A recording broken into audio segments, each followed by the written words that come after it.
Mine isn't working. I don't know. Foucault. Foucault did his introductory lecture in 1971 when he became professor at the Collège de France in Paris. And this introductory lecture of Foucault was called The Order of Discourse. It's a very famous lecture and a very famous text. And I think what is so very special about this introductory lecture is that discourse in this context had a double meaning, because it is not only an order of speech, of talking, of writing that is ruled by institutional, social, media conditions, but discourse, discours, also means lecture. It means the real act of lecturing, at least in French. I don't know, in German we lose this double meaning a little bit if we say discourse, but it's really the lecture. And so when Foucault did his lecture, The Order of Discourse, he somehow performed what he said. So there was a relation between the performance of his speech act in this introduction to being a professor and the reference of what he talked about. So he could kind of exemplify what an order of discourse is by standing on this lectern in this very traditional, very important institution of French scholarship. And for everybody in the audience, it was evident that this is not only a discours, a lecture, but that there is a discourse that is just being changed. And so he was demonstrating what he said. And I think that there's a potential in discourse analysis regarding the lecture and the lecture performance that in cultural studies is not quite used right now, because of course we all know that discourse analysis changed cultural studies a lot, but we tend to analyze discourses in cultural studies from history, other discourses, not so much the one we're just right now delivering, you know. So this also could be discourse analysis, as Foucault once said that the discourse analysis is a form of analysis that should be on that line where knowledge comes into appearance as knowledge. And of course the scenario of the lecture is one of these lines where knowledge comes into appearance as knowledge. And so analyzing the lecture scenario can be claimed as a kind of discourse analysis. So much for Foucault. Go on. Can you read this? This is Schleiermacher. Derrida. Oh, come on. Foucault, Derrida. Yeah. Okay, you want it like that.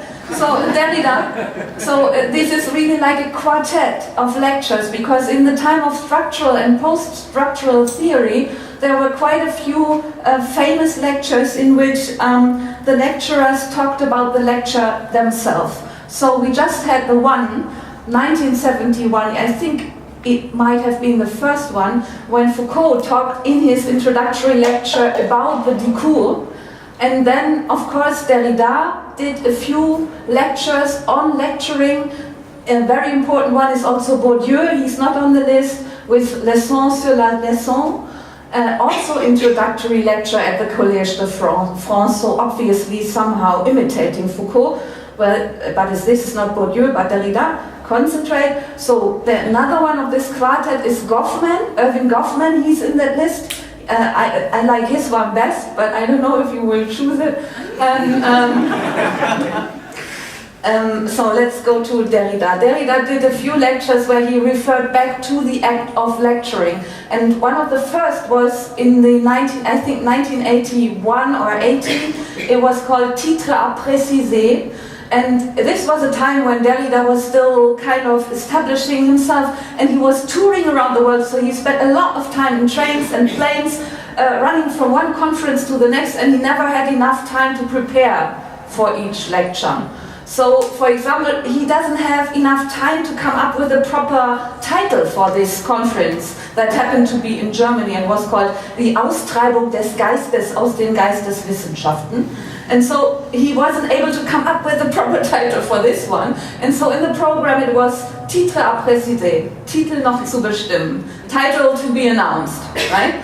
And so he took this as a title, the lacking of a title he took as a title, and so he talked about how it comes that at a certain point in your career you become someone who can be invited and the audience is full of people though you haven't even announced the title, right?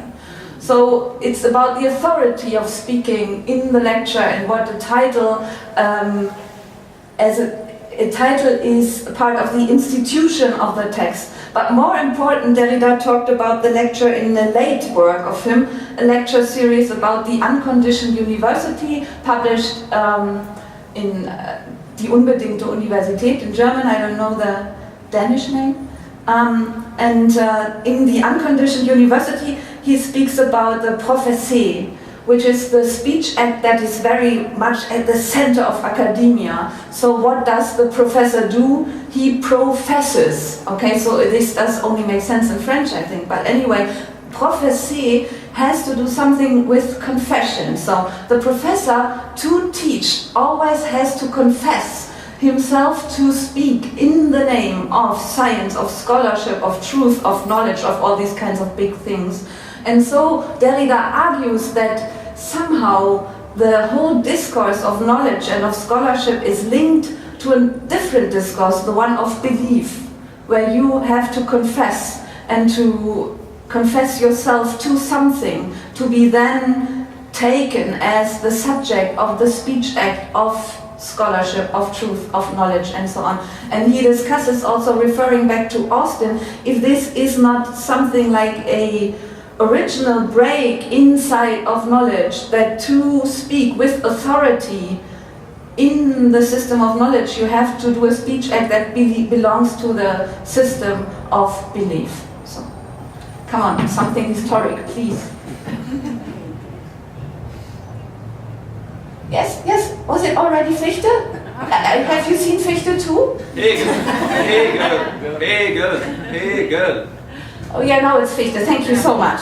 Well, this was really manipulating, but I really thought there were 2 points on Fichte for a very short moment. So Fichte, of course, was a German philosopher that lived or worked around 1800, and he was the first president of the Humboldt University, and he was a priest of the auditory. So politically, he was a little bit problematic, but as a priest of the auditory, he's very interesting for our topic here, because his main work, the Wissenschaftslehre, was completely produced in the auditory. So he came to the auditory and started to speak, and 12 weeks later the Wissenschaftslehre was done. So what he basically did was a little bit like Descartes, who tried to develop the whole system of thought from the simplest observation, like I doubt, so I am. But for Descartes, the paradigmatic situation of thought was to be alone, in solitude, in his study and think. And for Fichte, it was the auditory. So he started to talk and he wanted thought to go through him in a way. He wanted to do a performance of thought, and the audience they were the observers, and it was about the intellect acting and observing at the same time. And then by observing the intellect acting, you get complex, a little bit more complex, and then you start to observe the observation, and you get even a little bit more complex, and then you observe the observation of the observation, and it's even more complex.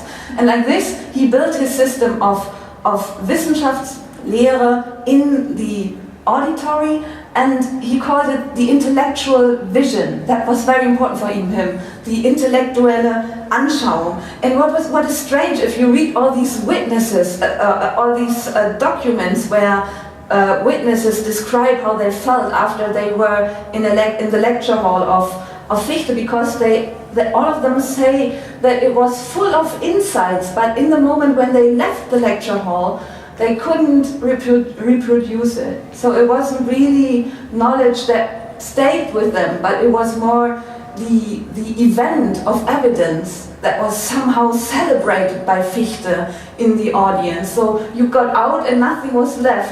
And so even Fichte himself said that when there was no resonance, when it was a bad day and he had the feeling that people don't understand him or don't observe his intellectual vision in the right way, and so the masses were in the auditory which were dumb or something like that, then he said that then his lecture turns into a lecture on nothing, which is quite interesting in regard to Cage, who willingly did a lecture on nothing when Fichte started doing lectures on nothing. Okay.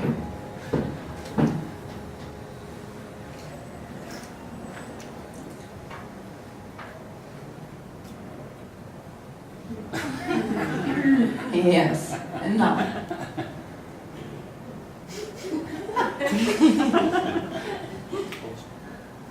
Austin. Well, Austin, we already mentioned Austin today. I think Marianne Wagner did, and I thought it's very interesting because what has to be added to the story is that Austin himself didn't publish this lecture series. He gave the lecture series, but it was published posthum when he was dead from the scripts. So the whole theory of performativity has been developed as a lecture series and not as a book. Well, it has been developed, of course, in scripts because Austin scripted his lectures, but it was basically something that developed from week to week in this lecture series. And this is interesting because, as you may know, Austin starts with the statement that philosophy dealt too much with statements being wrong or right, and ignored that language is about acting, is an action, that language is an action, that philosophy thought too much about is a statement true or false and how can we estimate that, and dealt too less with language as an action. And so he started the enterprise to talk about language as an action. And of course his talk about language as an action is full of statements, statements which can be true or false. So in a way he says, okay, there's this whole other dimension that has not been seen by philosophy so far. So now we will deal with this new dimension exactly the way we did before, because we make now right or wrong statements about this completely other dimension. And this never really worked. And this has been analyzed, for example, by Shoshana Feldman, who talked about Austin as a Don Juan, because he always promised that he will completely analyze this speech act dimension of language, but he never did. So every week when he ended his lecture, he said, next week we will see all the solutions. And next week then he didn't quite finish and didn't quite come to the solutions, said, well, next week we will see. And so he kind of produced this speech act of the promise, to make people come back into the lecture series and keep some kind of tension. And so somehow his lecture series demonstrated that this other dimension of speech, this dimension of action, really is another dimension and cannot be fully comprised in this statement logic of philosophy.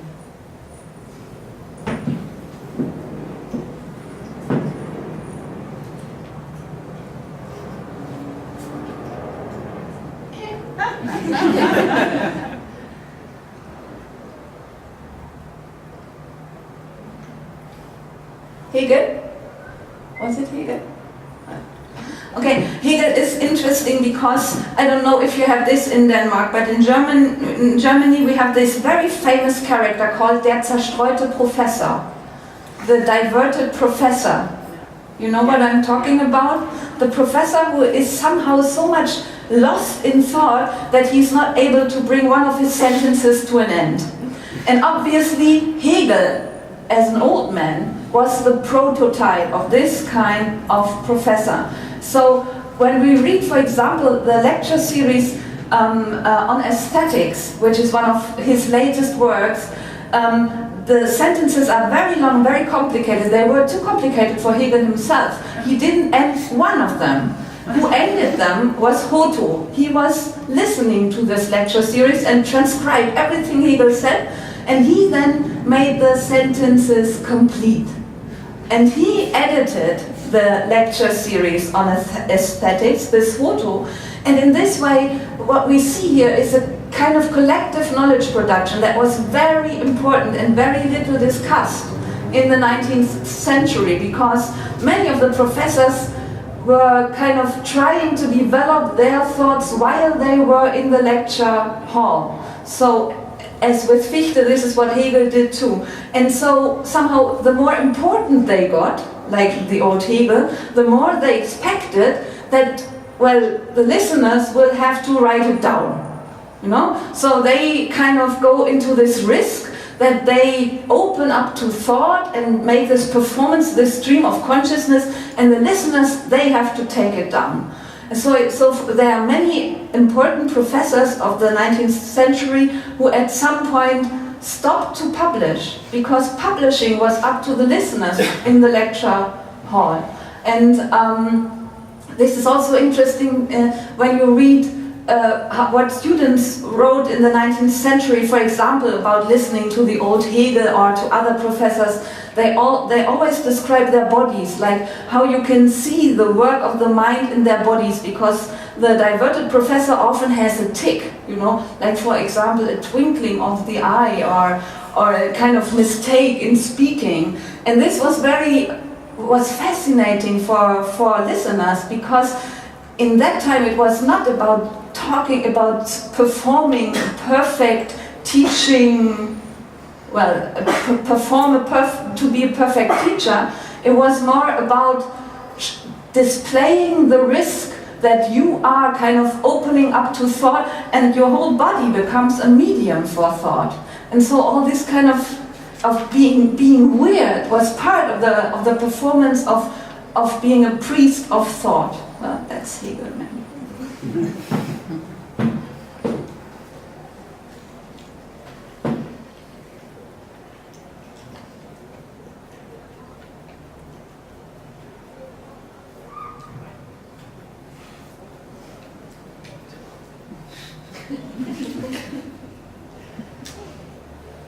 Yes, Schleiermacher. Okay, so Schleiermacher is about the same time. What is interesting about this time at 1800 is that they found out at that time that all the students in the universities and in the lecture halls already had the book. You know, so printing became easier, and the students could afford the books. And so it was not really necessary anymore to read the books to them slowly, so they copy the book because they cannot buy it, and in this way, well, you know, that is what was meant by lecturing really before. And so there was a big discussion, should we now end lectures completely, or should we change them? And that was the moment where this idea of the freely spoken lecture came up, or this idea I told you about regarding Hegel, to open up to the mind and do this kind of stream of consciousness performance. That was invented at that time, and in German you can see it in the word, because the word changed. It was Vorlesung before, reading out, and then it was Vortrag, which is something that before meant something we today mean when we say performance. Vortrag was performance. So you could, for example, ask about the Vortrag of a musician. So you meant the way he is performing. And then suddenly the whole Vorlesung was called Vortrag. And so in a way we had this lecture-going performance turn already once before, in that time, when they started to say, okay, it's not about transmitting knowledge anymore, given knowledge, because they all have the book now. So it's more about the act of insight, to perform the act of insight, or to perform the moment of understanding or of exploring to the students in the university. And Schleiermacher has written very beautifully about this. That a real teacher will never just say what he knows, but will open up to his audience to show the way he thinks or the way he explores ideas and concepts.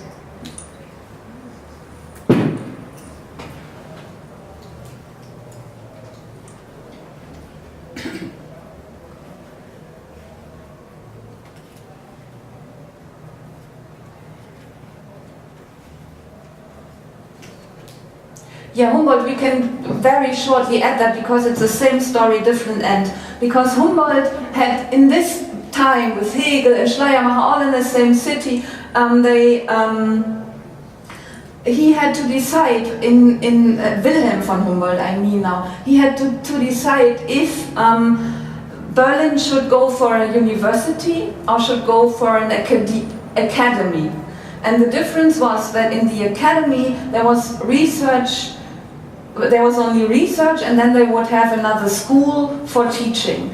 And so it was really the experience of this free lecturing, of this new kind of Vortrag, that made Humboldt decide for the university. So somehow the lecture performance as the experience of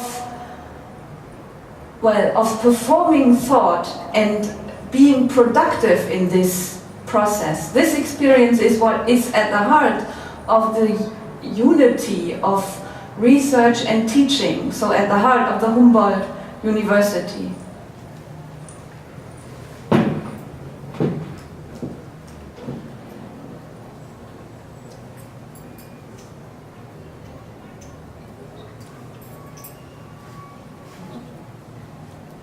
Noyer, Goffman.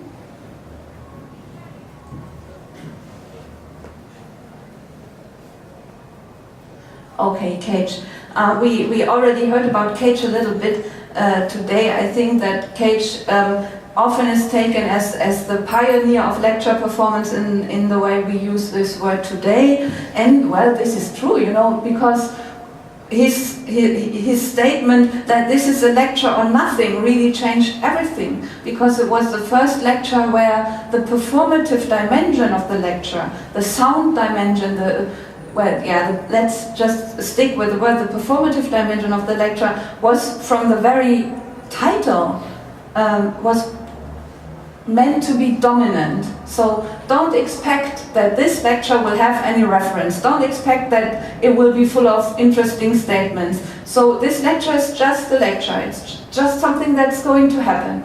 And from that, having this performative dimension dominant, then he developed his topic, because of course the lecture on nothing is about something in the end. It's about structural principles of composition. But first you should experience these structural principles of composition in the way the lecture goes, and then you should understand the reference from that experience and not the other way around. So what he did was that I think what is very decisive about the modern or our way to understand lecture performances, or at least mine, I don't know, we might discuss it, that the performative and the referential dimension of the lecture are somehow willingly combined to question each other or to demonstrate each other. Maybe in the sense of the word demonstrare, like monstrare, showing, demonstrating, showing, and de in the way of, as if you would show it and de-show it at the same time. I don't know if you understand what I mean.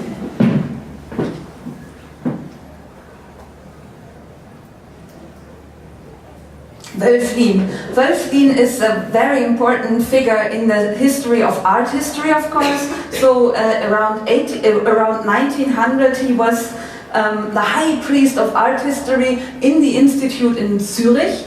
And in difference to, we talked a lot about 1800 now, 1900 things changed, because it was not so much about the lecture hall as a laboratory of thought, because the whole 19th century science and scholarship developed, and now people thought that knowledge is produced not so much in the auditory but in the labs and in the archives. And so the auditory is more like an interface where through the person of the professor you can somehow get access to the archives and the labs, but you are introduced to this holy spaces of knowledge production.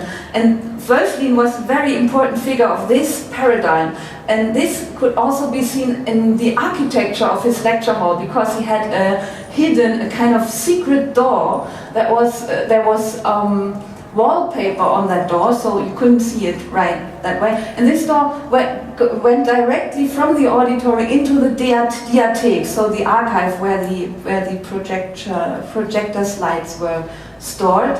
And so Wölfflin, of course, in the Diathek prepared his lecture, and the lecture was started, and when the lights were down and the first slide was seen, then Wölfflin opened his secret wallpaper door and slipped into the room, and in this way he could kind of be the voice of the picture he projected, and that was what he wanted. So he became famous for his breaks. So whenever a new slide appeared on the screen, Wölfflin said nothing, and this could last really long, and the tension in the auditory grew and grew. And so he always wanted that the pictures somehow talk to the audience through him. So he didn't want to interrupt this interplay of picture and eyes too early, which was often very pathetic way to deal with it. but he got many people who really liked this performance.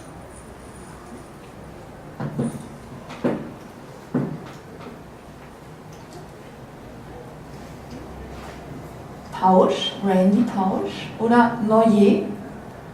Pausch. Okay, so Randy Pausch has delivered the lecture that has been the most seen lecture in the history of mankind, I think. I haven't checked lately, but his lecture called Achieving Your Childhood Dreams on YouTube has been seen, well, 100 million times or something like that in this dimension. And it is, I don't know if you are among these, but it is a lecture that appeared in a series called Last Lectures.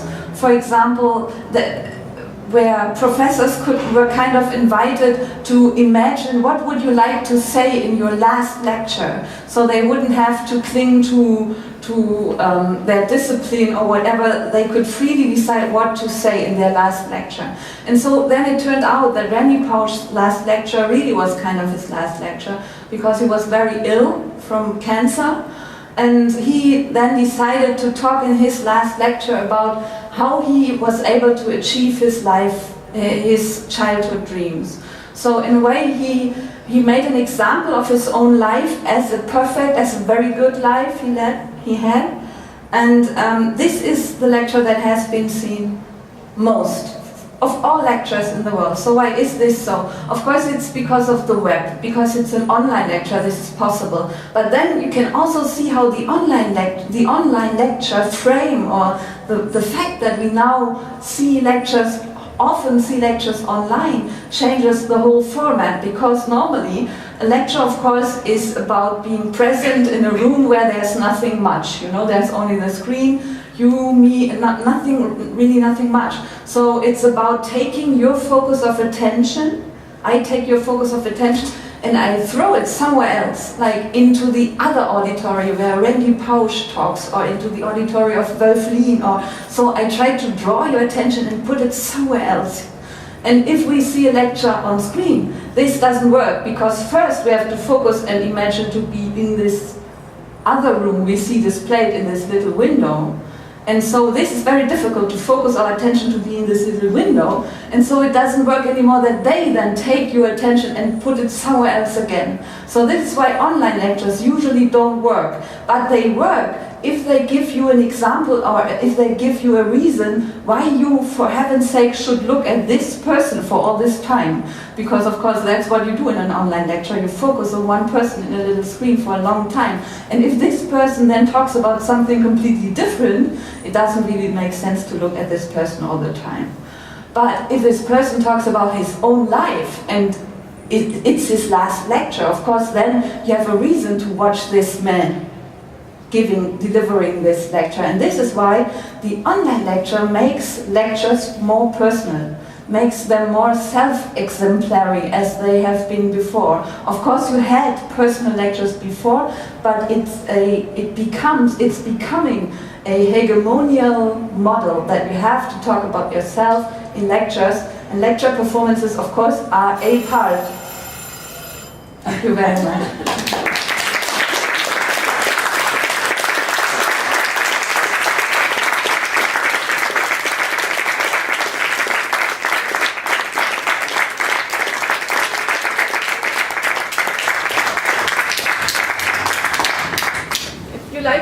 Discuss.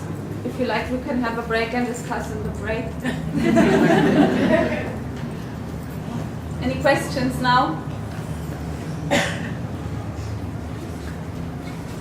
Why is it your last performance? Because the book is already, I published it about 2 years ago. And I don't want to perform the index of this book forever, so I have the feeling that now I performed the person index or the name index of this book for, I don't know, maybe 10 times, and it's enough maybe. I wrote another book since then.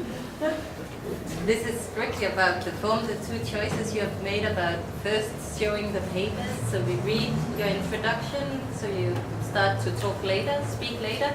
And then also the choice of making us choose the order of names and how many names. Like why have you chosen this? Why these choices? Well, when it was really the idea to perform an index, you know. So how can you do this? It's a very easy way to do this, that people can kind of select. Well, how can a big group of people select in an index? I tried in the beginning. I tried with 10 laser pointers. It was a big chaos. Then I tried with 1, and it was a little boring, and so 3 turned out to be okay. and yes, as I want to be the voice only of this index, I don't want to speak before as a person. What's the title of your next book? Can we know? The next book?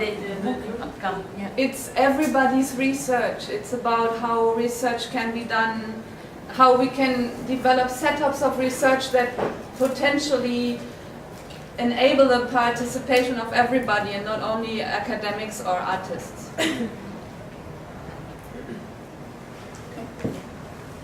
No priestesses in the list? In the list, no women? Yeah, there is a woman. Should I give you the woman?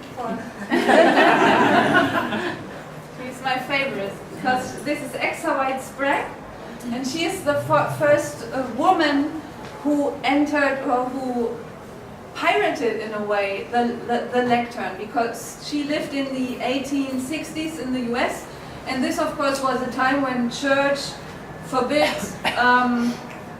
women to speak in public, at least to a mixed audience.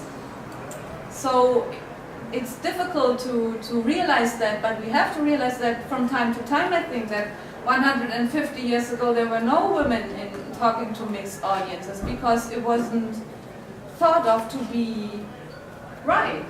And so Exa was an autodidact. Yeah?